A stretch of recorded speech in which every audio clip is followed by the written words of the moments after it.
Hey everyone, this is Eric B. Horn, founder of Eric B. Horn Incorporated, and welcome to the CARE vlog. CARE stands for Career Advancement, Readiness, and Enhancement.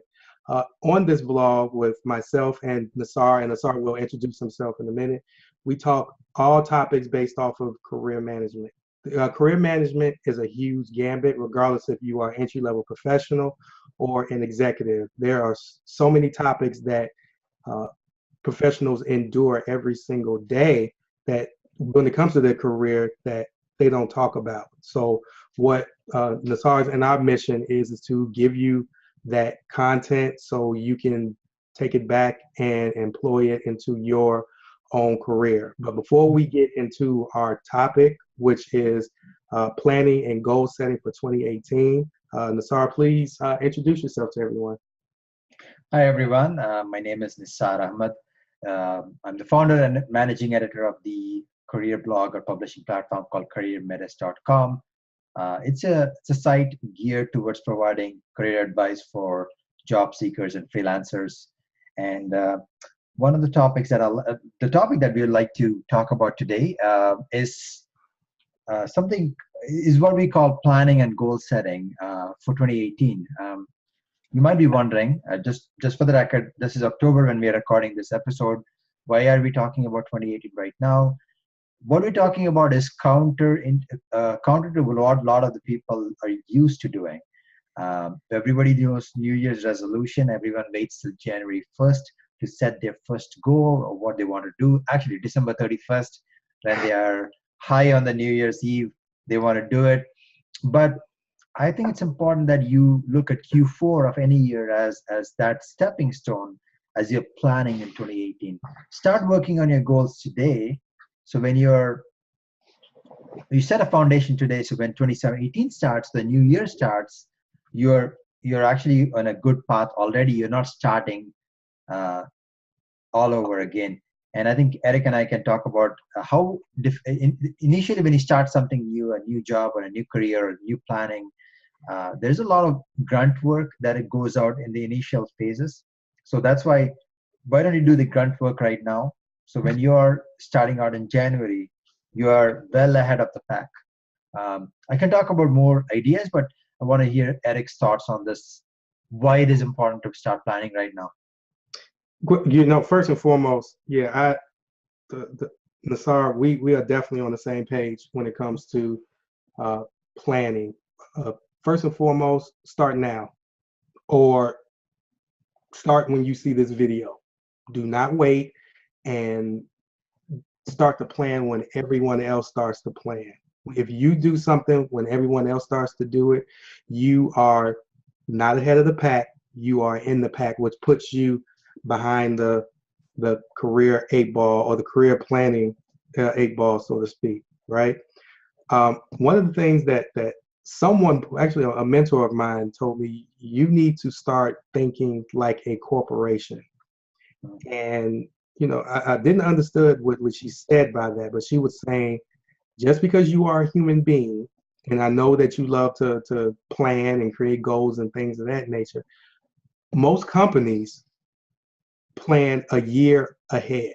They already know what they're doing actually in 2019, right?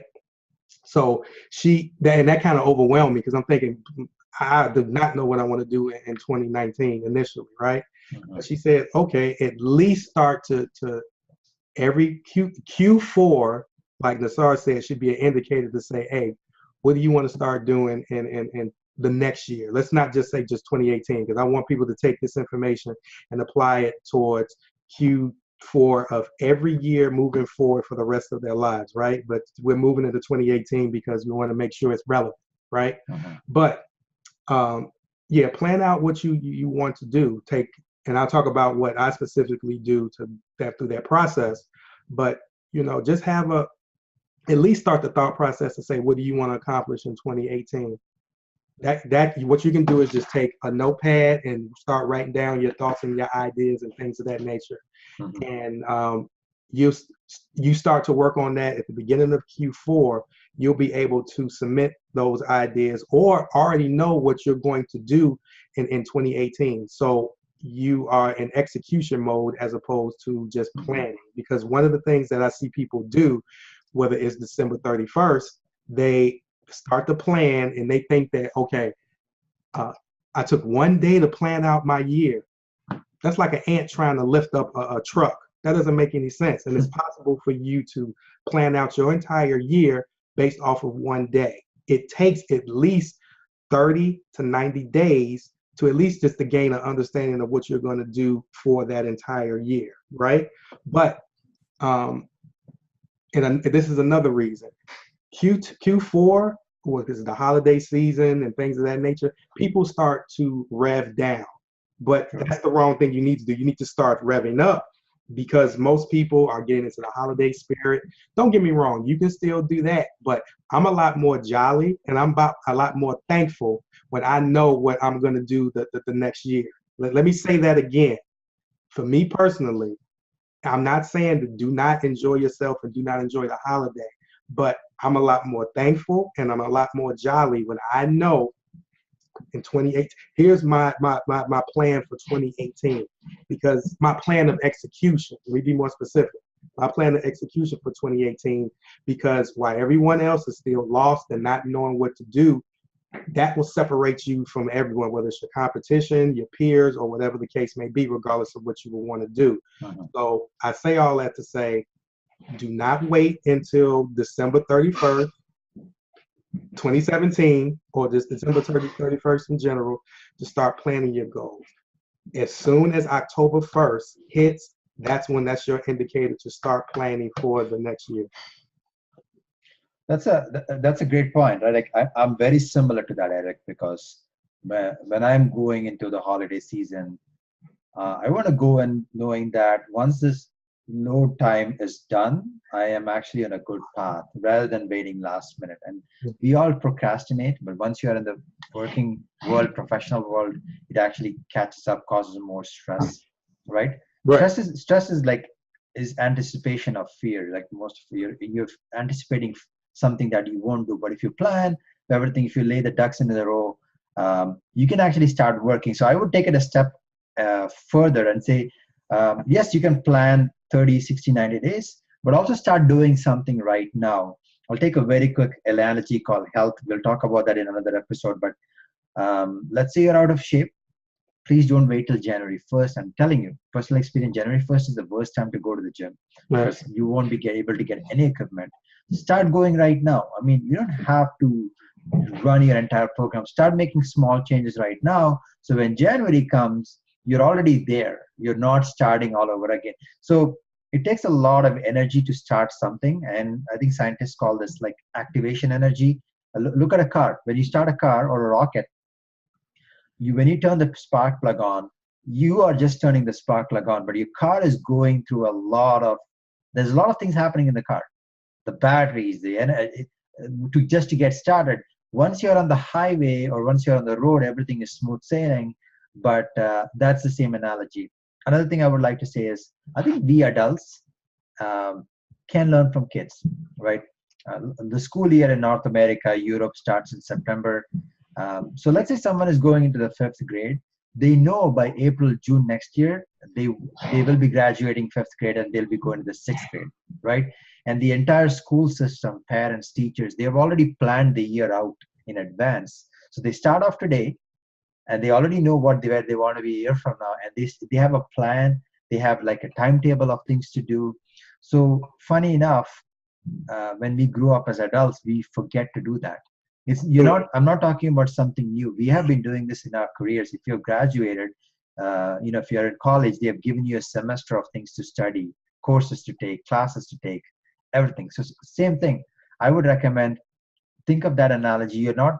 You have done it before. It is not new. Yes, someone else was involved. Your teachers, your parents were involved, but you're an adult now. You can do it. And that's one thing I would say. Before we get into the specifics, that's my comment again. I think Eric will talk about some ideas that he does. Yeah, when it comes to as a high level, one of the key things that you talked about was right. Just don't plan, but also focus on implementing, focus on doing, which is which is very, very key. And that's a takeaway that I need to do more of, right? Because usually I had the mentality that even though I'm planning, that's not actually doing, right? As opposed to, you know, if I have a goal to, like I said, lose weight, lose 35 pounds, I can plan out. I made the mistake of thinking planning was doing, right? And what you just said kind of gave me a clarification on I can plan and do. Just because I wrote it down doesn't necessarily mean it's 100% cemented in the 2018 plans, because one of the things that I discovered was, you know, the time that I'm putting into planning, I could have knocked that goal out even before 2018 rolls around the corner, which gives me a sense of pride. It gives me a sense of accomplishment. And then also it helps fast track the overall goals that I have planned, right? One of the things that I hear people say in Q4, they block out some time to get things in order. And to your point, they start to do it. And what they thought may have taken them 2 quarters to do, it took them only a month to do, which, like I said, can build up that momentum, build up that traction, and more opportunities will show up based off of what you initially completed in Q4, as opposed to waiting to Q1 or Q2. So I love the fact that you said it's okay to having that mentality that in Q4 you have a 2018 mentality, but it's like, what are some things that can still be done now that the time is still ticking in 2017 to get something done. So, but initially, overall, what I do is based off what the year is. The first thing I do, fast track, is take a look at what I didn't accomplish. That's the first thing, because I mean, what I accomplished, I already accomplished, which is good. But there's no point of me looking at what I accomplished the prior year and applying that to this year. It's done. You know, you can put it to bed. It is what it is. And then I'll say, okay, based off of what I didn't accomplish, will it be relevant for me to take this into the next year, which is key, because some of the stuff that we initially had planned, like for me, I have 10 major goals for each year, right? If I accomplish 7 of them, the other 3, are they even relevant? Yes, no, maybe so. But 9 times out of 10, they're not relevant, right? So I, take them off of the list, and then I add another 10. But one of the things that I'm going to start to apply based off of what Nissar said is, whatever that is, see what's the low hanging fruit based off of what's going on, what I want to do in 2018. Because if one of the things is to create another educational program, if I know I want to create another educational program, will it be possible for me to create that in November as opposed to waiting in Q1 of the next year? So I look at the low-hanging fruit and then plug that into the last couple of months within the year. You'll be surprised what you can get done. Once again, most people are revving down in Q4, but if you are revving up, you want to get stuff done, you want to get more accomplished. So if there's, out of that 10, if there's 5, not 5, that's too much, but if there's 2 things that I can knock off my list in the last 2 months of the year, dig in, take care of it, because that will even put me at a higher productivity sphere, so to speak, to keep on moving forward. And guys, you'll be surprised as you start to build up momentum in regards to your goals and start to accomplish them. You'll be surprised what other opportunities or what other things may show up based off of the accomplishments that you are making. So I think, like I said, for this episode, I'm definitely more of a student based off what you said, Nissar, about doing stuff in those last couple of months. So that's a huge takeaway for me. It's not just, okay, I have this pretty plan for 2018. So now on the January 1st, let me start. No, it's more of okay, took some time out to figure out what you want to do. Let's start digging in. So when January 1st, so you can bust right into January 1st as opposed to being at the starting gate. So yeah. Yeah, that's a good point, right? So it's about planning and also making sure you can take care of low-hanging fruits. So I thought I'll give you a couple of examples of scenarios because this podcast or vlog is about career management. So let's say one of your goals is to get a new job. It could be a new job in the company, get promoted, or even start a new job in a new city.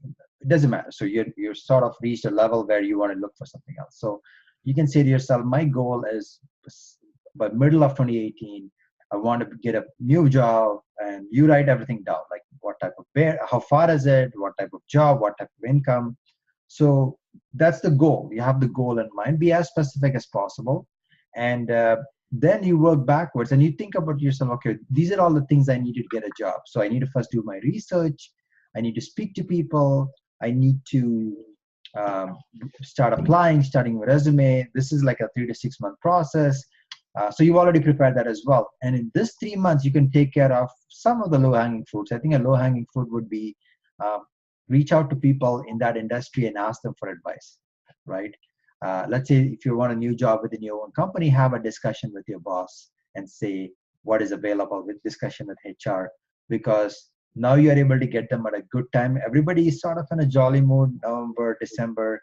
They're more open to talking to you than January. Everybody's just go, go, go. Mm-hmm.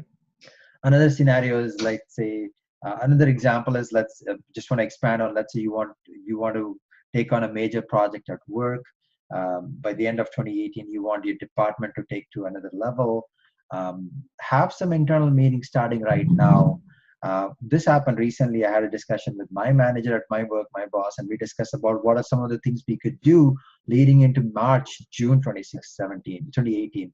And we've already started the process right now. So for us, December and January doesn't matter, just another month, right? That's another way to look at it as well. So take care of some low-hanging fruits, and I gave you a couple of examples. Um, and there is a breadth of resources available out there for any of your career goals. And someone has already done it. There's web resources like edX and Minds, videos like this. Um, so I want to reiterate the same thing, but I just gave you some examples. Um, Eric, do you have any specific suggestions in terms of ideas? Yeah, one of the key things also why, and this is very, very tangible. Um, Another reason why you should start now is, and hopefully I'm assuming that, anyone that's seeing this vlog, they have, a circle of professionals that they trust, whether it be a mentor, advisors, or anything of that nature, right? One of the best things, another tangible reasons why you should start your 2018 goal setting and planning and implementation now is because you would need to get those ideas or get those initiatives around people that you can trust. For the simple fact is, they'll be able to make the ideas stronger. They'll be able to make the goals more tangible. I mean, 9 times out of 10, people go to mentors because they're looking for some sort of advice, or go to a group of advisors because they have a problem that they want to work out. Take that same mentality, because me personally, I just, before we start doing these recordings, I had a conversation with a good friend, and she works in PR, and I was telling her some of the ideas that I have, and she just took those ideas and those goals to a whole nother level. What I mean by a whole nother level, I put it in front of her and said, well, hey, what do you think about this? Just basic conversation.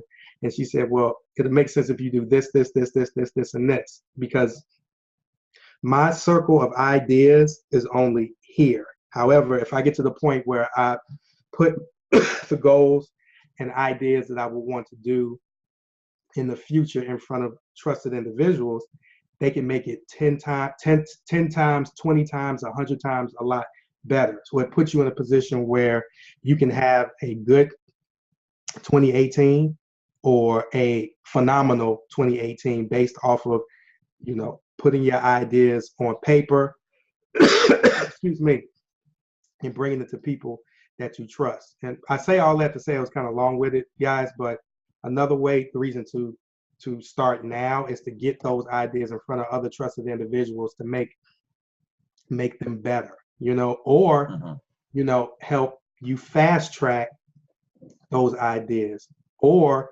help. It's a reality check also, because it's something that you will want to do. They may say, you're not going to be able to do this in 2018, not by yourself. However, let me call this person, and this person, so they can provide you with the resources that you may need to complete that goal. It may not be 2018, it may be 2019, but it also help identify some of the pitfalls so you are still moving in the right direction and not excuse me, not sitting in a place in the middle of the year stuck based off of you just keeping your goals to yourself. So that's another excuse me, that's another underlying reason, because that's happened to me plenty of times. I would write down the goals. I'm thinking these are the best goals since sliced bread, without sharing them with other individuals.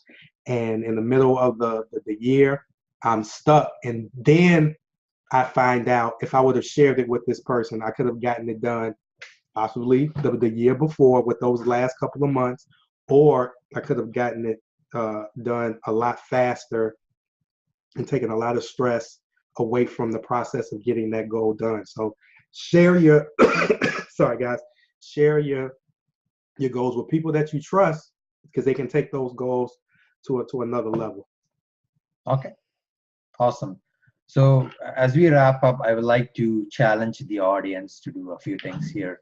I know we hopefully have convinced you to think differently about what's about to come in 2 months, 2018.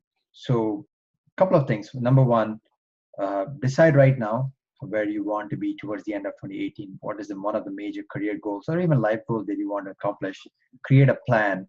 And the second thing I would like you to do is do something today that would set the foundation for you getting started in 2018.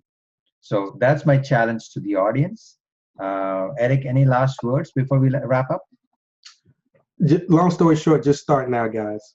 I mean, we've given you a lot of information, a lot of ideas, but take the first step now, regardless if you're looking at this video in October, in November, even if there's a situation where you are looking at this video in 2018, still start. Take that first step, guys. I love the call to action there. So also tell us about what career goals you're working on in the comments below. You can find more about some of the other things we do at our Facebook group. It's called the C.A.R.E Club. Check us out. I'll include that in the link as well. Episode 13, the next episode, we'll be talking about a topic that is universal. It's about health and your professional life.